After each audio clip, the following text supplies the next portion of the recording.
Hello and welcome to Pensions Awareness Week 2022, and this is our SME Masterclass in Pensions and Benefits for Business Leaders. Thank you for joining us this morning. My name is Olive Ryan and I'm Head of Client Services at MoneyCube.ie, and I'm joined today by Alan Deneen from Zurich Life Assurance. Hi Alan. Hi Olive, great to be here, thank you. Thank you for being here. So today we're going to try and cover three topics that will benefit companies and small business owners.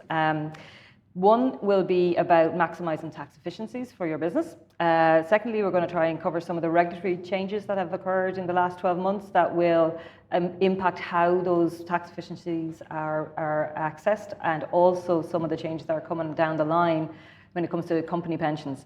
And also finally then we're going to try and capture some of the other benefits that companies should be thinking about to protect their business, to protect the people, the key people in those business and themselves as well. So hopefully somebody listening to this who's a small business owner or a director of an organisation will get some key tips on what they should be thinking about right now. Yeah, absolutely, absolutely. Okay, brilliant.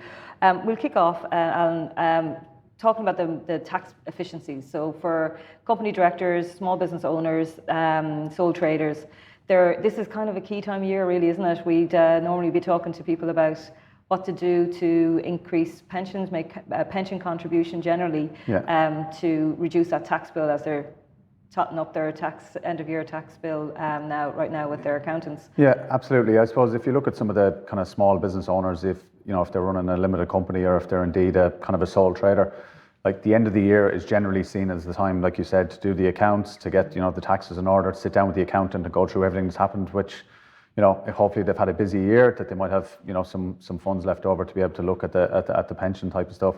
Traditionally, a lot of sole traders in the end of October would be your tax return time with the revenue. That can kind of move into the middle of November for people who file their taxes online. But it's really now kind of leading in over the next number of weeks. Sit down with your financial advisor, sit down with your accountant, and really have a look and assess where you are as part of the plan, kind of going forward. But I suppose it can depend on whether you're a limited company owner versus if you're a sole trader, which kind of avenue is the best for you to look at. So there's still, as much as we're trying to simplify everything over the last few years, there's still a lot to sit down and talk about on a year-on-year basis. Yeah, and coming back to that point, if you're a sole trader, there are kind of two main options. There's the personal pension, where you own the pension and you make the contribution. Yep. The personal retirement savings account is a PRSA for short. Yep. That's similar, but the PRSA also overlaps for people who are not sole traders, who are in limited companies. And the limited company side of things, there has been a few changes this year for people in limited companies and how they access pensions. Yeah, exactly. So you've hit the nail on the head there in terms of, if you're a sole trader with your personal pension, and then if you go to the other side of things, you've the limited company, so you would have heard phrases like executive pension, company pension, director's pension. It's been known as a few different kind of umbrellas over the years. And in the middle then you have the PRSA, which can be used if you're a sole trader or if you're in the limited company side of things. But what's happened with the one over here for the limited company and the company directors over the last couple of months, and there's been a lot of legislative change in Europe in terms of this regulation called the IORPS legislation. Yeah. And what they're effectively trying to do in a nutshell is reduce the amount of trustees that are having the oversight on pension schemes. And Ireland traditionally had been seen to have a high number of those trustees. Okay, so what has happened over the last few years is then the local regulators have to kind of interpret the European legislation. And what the local regulators have done is they've pulled back a little bit on the allowances of the executive pension or the company director's pension. So at this moment in time, as we're talking, we're hoping to have a resolution to that kind of across the financial planning industry between the different companies involved. But at the moment, we're not just quite there just yet. Now we're hoping kind of towards the back end of the year that there will be a change on it. But you then have, I suppose, a lot of company directors who were, planning over the last couple of years. And if they're in an executive pension arrangement up to now, depending on when they got into it, they may be fine to keep on funding for the next few years. Yeah. But some people may have, put it on the long finger and said, I'll do it in 2022 or I'll do it in 2023. They're kind of a little bit hampered at the moment in terms of what they're able to do, So watch this space. Watch this space. But in the meantime, I mean, we, like you say, there's the industry are trying to, so essentially that executive pension, as we would have called it, is off the table as a new option for people. If you have one already, great, you can keep contributing to it and you can make your lump sum contribution into that if you need to top up. But if you didn't have one in place, you can't create one now. But there are options, and like the industry is trying to put something in place to replicate or to replace it in another type of pension arrangement that will allow for those, that's the same opportunity that company directors had before for that. But it might not be there in time for this year's tax return. So in place of that, options are that PRSA is certainly an option that will probably feature a lot for people because it allows for both the limited company or the sole trader or the employee even can use a PRSA. So it is the most flexible pension option out there for anyone. Absolutely. The alternatives, again, are an occupational pension plan. If you had enough members in your company, staff members to join, there is a limit, a minimum amount. But it depends. Most companies can facilitate something for it. Exactly, yeah. So I suppose people are trying to, make some slight changes to the individual arrangement. But like you said, if you have, kind of 5-10 staff or maybe a little bit more and you're looking to bring on board a company scheme, or if you indeed have a company scheme, the funding limits that you're allowed to put into those type of structures versus the individual, personal pension or the PRSA and stuff, they're very, very different. So again, it's just recommended you sit down and kind of take stock of what those numbers are. But I suppose, again, you hit the nail on the head. If people want to make a decision to do something right now at this moment in time, the executive/director's pension or company pension is kind of closed off for them on an individual basis. So they may have to use a PRSA between now and the end of the year, maybe review it again in January. Hopefully the landscape will have changed a little bit and the flexibility will have come back into it, So like, even though that there's a big legislative change, which is like driving the industry at the moment crazy because they're all scrambling trying to find a solution, there still is an option. Like, it's not going to prevent company directors or business owners from making pension contributions this year like they would normally do. No, absolutely not. Absolutely not. So, so just talk to your financial advisor. Yeah, exactly. Again, I suppose, look, there's a lot of people at play between, the companies, the regulators and stuff like that. Everybody's trying to come to a simplified solution, but we're in that kind of middle phase where we're trying to get it simplified, and it's actually made it a little bit more complicated. So again, advice is just really important, Yeah, exactly. And you touched as well on the point that if you did already have a pension, one of those executive pensions, where you were able to maximize the amount that you could fund into those pensions, because essentially there's a difference between an individual putting contributions into their pension and the company putting contributions into a pension for you. And generally the company contribution can be a lot higher than what an individual can do themselves. So if you had that executive pension option or an occupational pension where you can increase the employer contribution at this time of year when you're trying to extract wealth from your business or maximize tax efficiencies, you would urge people, I think we're kind of hearing that max funding could also change in the future. Yeah. It's been threatened a little bit. Yeah, it's been in different news articles and different kind of industry bodies and industry people have spoken about the fact that if you're a sole trader versus having, a limited company arrangement, that there's a massive disparity in terms of what each individual could fund. So, one person here could be able to put 15,000 euros a year in their pension as an example, but somebody else might be able to put 50. And they're both, small business owners who are, trying to build pension pots for themselves for when they retire. So then people said, do we just bring everything back down to one level, which means that maybe the company director or the small business owner may actually, have a plan in place to put 20, 30, 40, 50,000 a year in for the next 10 years to build a pot at retirement. That could all of a sudden be changed, and it might only be 10 or 15,000 years they could put in. So all of a sudden your plan is completely changed. But I heard a good phrase recently enough where it says the planning trumps the plan. So you might have made a plan 5 years ago, but as you sit down with your advisor each year and have a chat about different things, you just have to take stock with everything that's happened. So again, trying to say to people, look, the reliefs are there if you're already in one, so make use of them as you can, because all of a sudden with a stroke of a pen, it could be removed, and all of a sudden you have to change your journey and how you're going to plan, And don't wait for the finance bill to come out to tell us how we deal with these things. Just start considering now what you plan to do. Well, just very briefly, there is a couple of other reliefs to maximise tax efficiencies from your business. If you are thinking or coming close to retirement, or you're thinking about retiring and maybe even passing on your business to someone, there are some reliefs there to capture as well. There's entrepreneur relief and there's retirement relief, and it depends on what age you are and what Yeah. who you're passing your business on to. Yeah, exactly. So in terms of, a lot of people, especially when they build a business from the ground up, they could be in their mid-50s, have built the business up to a point, and they're in the midst of their business, running their business and day-to-day stuff. Sometimes the element of longevity planning of, do I have a family member to come in to take over the business?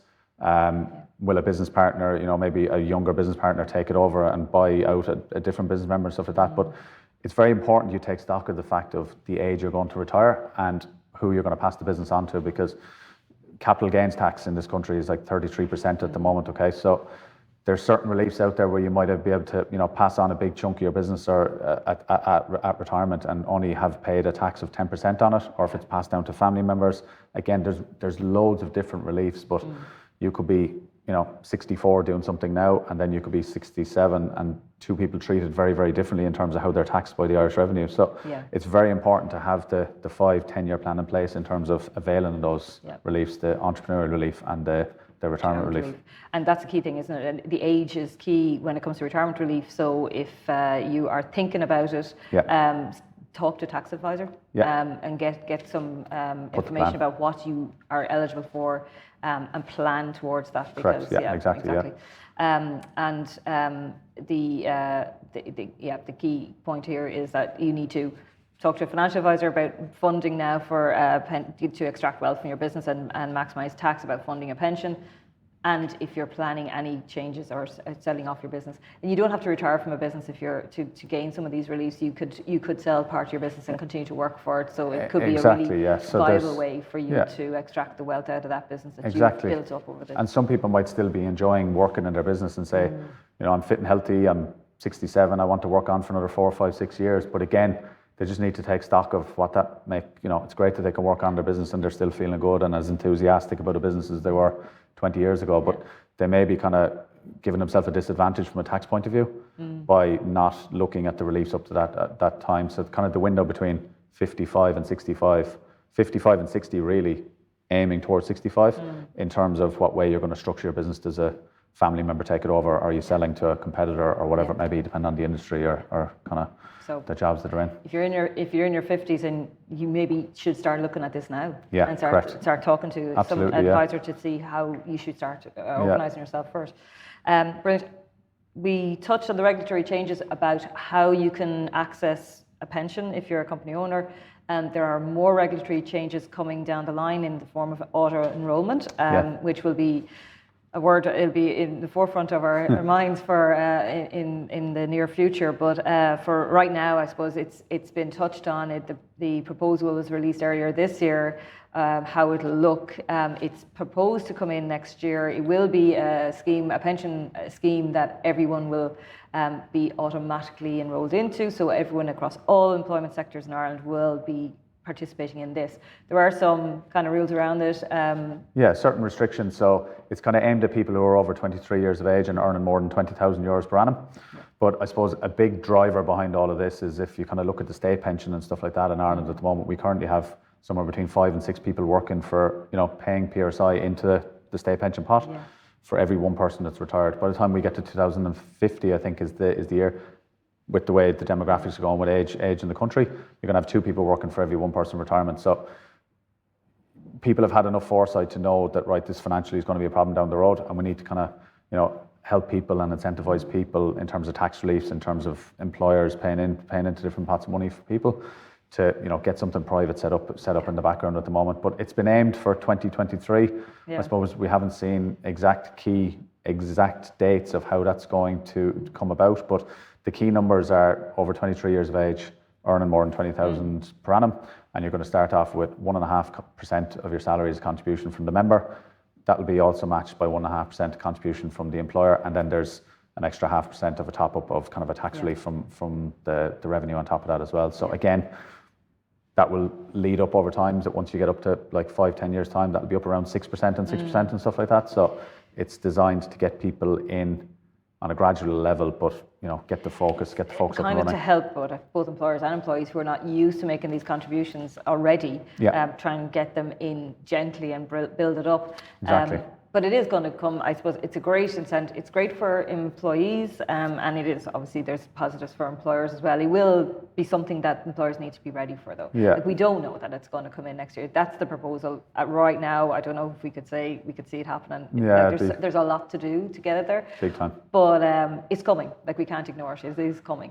Yeah. So employers should really get themselves ready for it. Maybe idea to start something now before, well, you don't wait for it, I suppose. Yeah, so I suppose there's pluses and minuses of it from an employer's perspective, right? Obviously, look, small to medium-sized business owners, costs are everything at the moment, right? We hear everything about the cost of living, even on a personal level, but businesses are obviously finding it, difficult with energy rates and price and stuff like that. So some business owners may see this as an extra outgoing, right, and not see the benefit of it. But what we've seen is with the idea of auto-enrolment coming in, which is kind of a centralized system, a lot of employers, if they have the affordability to do so, are starting something gradual themselves now in advance of the auto-enrolment, okay? But I suppose some of them have underestimated the kind of kudos they're getting from their employees on the back of that, because all of a sudden it's not seen as something that they had to do as an employer. It's seen as, we're bringing this to you, benefits, be it your pension scheme or any other benefits to go with it. We're bringing it to you early in advance of this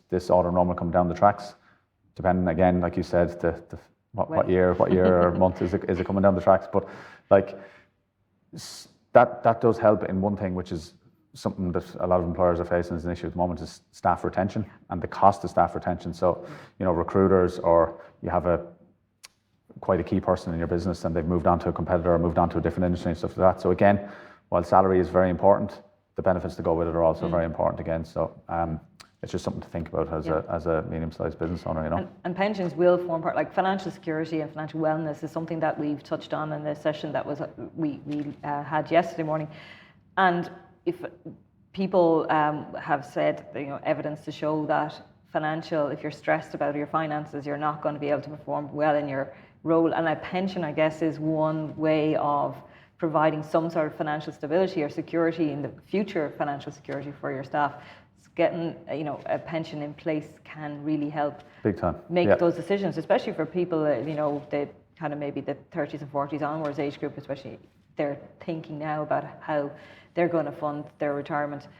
So if an employer is offering a pension, they're possibly likely to choose that if all else is equal in that, exactly. In that job offer. The benefits now are nearly just as important as the remote working or the salary that comes with it. So people will compare the benefits, the pension or the life cover or whatever it may be that goes with it. And again, like people, just with the information age, there's so much out there now. People, and they talk to each other and say, what do you have? Or what people are just so much more engaged in the whole idea behind it that they now expect it as part of the package. Whereas if we went back maybe 10 years ago, there were certain industries or certain kind of larger corporations that might have had all the bells and whistles benefits, but people who had 5-10 staff, trying to build their business from the ground up found it difficult to get. And they're hearing it now from people who are turning down job offers and going, look, the benefits aren't up to scratch with what I have. Yeah. You've given me a little bit extra in the salary, but it doesn't really equate or it doesn't justify the move, So people just expect it. That's just the way it is. They expect a package, don't they? Correct. Some sort of benefit package, and that is part of it. Absolutely, yeah.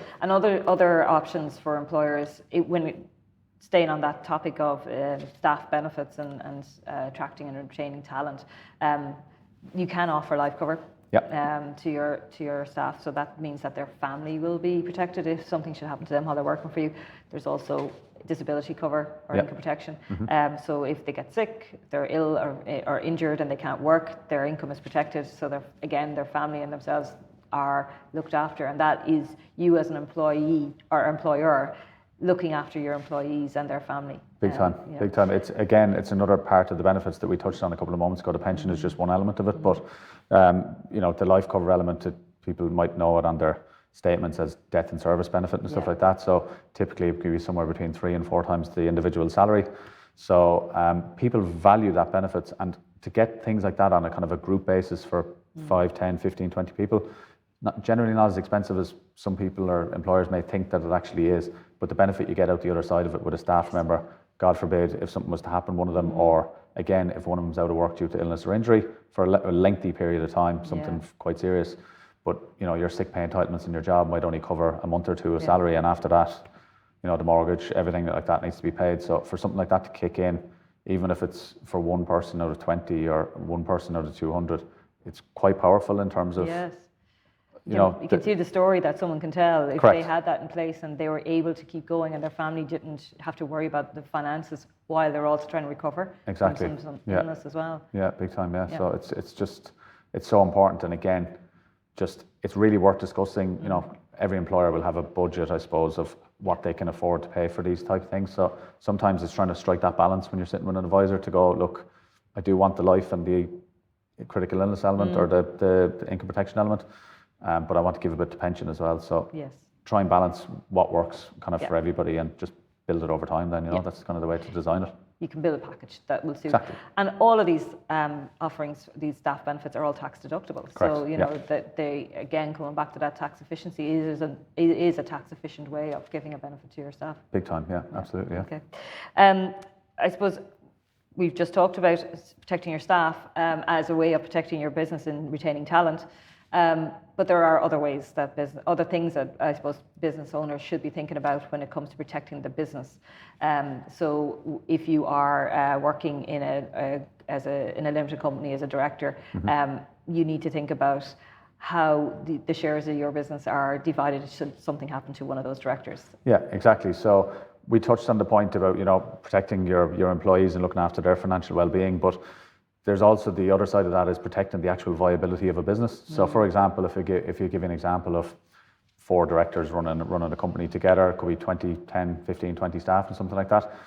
A lot of employers haven't sat down to discuss the opportunity or discuss the outcomes of what would happen if, God forbid, say you have 4 directors and they own 25% of the company each, and one of them was to pass away. So 25% of the company will go to that individual's estate, a husband, a wife, children, whatever it may be. And not a lot of companies have asked themselves the question, God, what happens in that scenario? Does a wife or a husband now come in as a director and they're equal, shareholding and equal decision making in the business?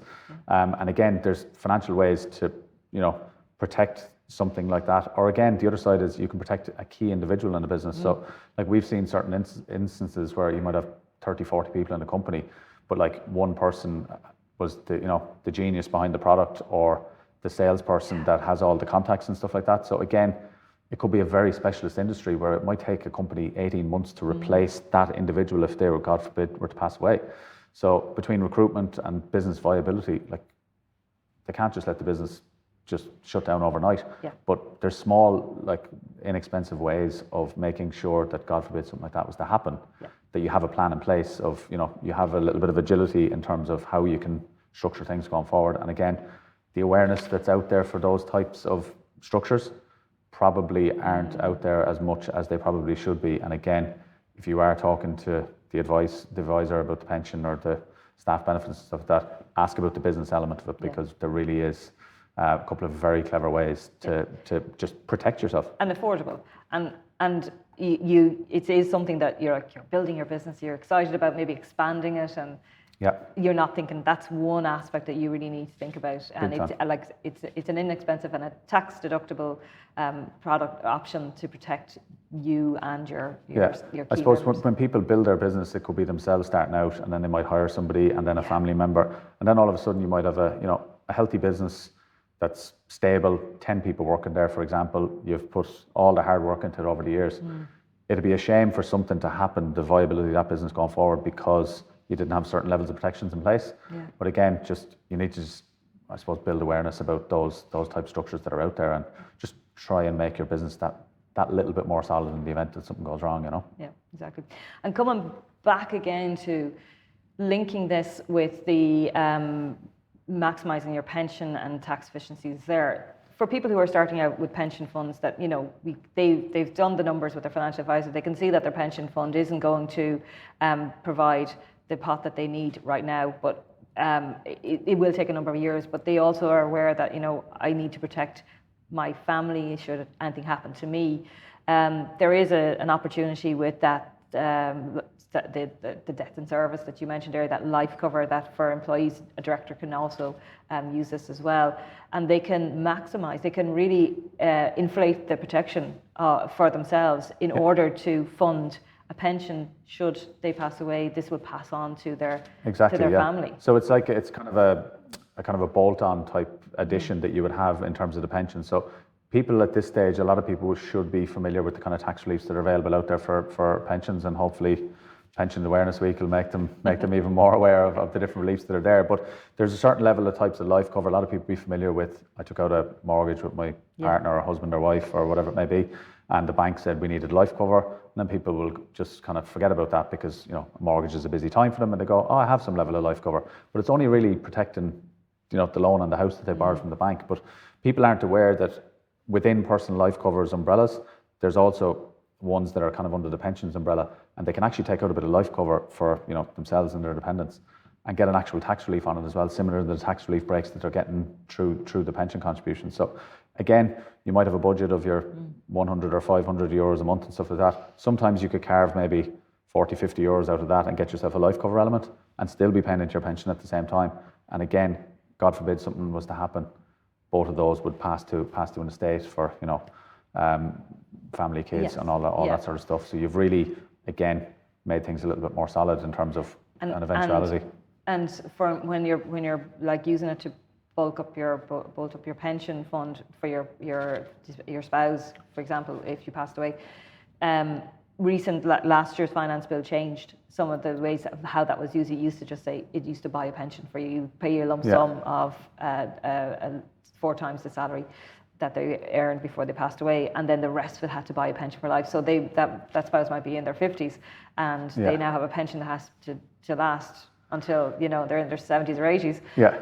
Which wasn't great, but now that changed, and that means that it now can be that balance of that pot of money can be reinvested in what we call a approved retirement fund. Yeah. It means it's reinvested, it's in your control. You can let it grow, draw money from it when you need to, but you can let it grow and build a bigger pot, I suppose, hopefully, when you actually need that pension. Yeah, correct. Income. It's like an investment account on the side. So there might have been a certain element of the money that was a lump sum payout, typically 4 times your salary if it's kind of a company-based scheme. But you're right, the balance could have been 200, 300,000 or whatever was the insurance. And people would have said, I have to give that away now and only get a kind of guaranteed pension for life. But now the recent changes last year to the finance bill, where people can actually take that sum of money, reinvest it, and then use it as the expenses, or taking money in and out and stuff like that, or invested in low risk, medium risk, high risk way. It just gives again a little bit more flexibility for something that, with a good bit of financial planning at the outset, just makes everything a little bit more robust.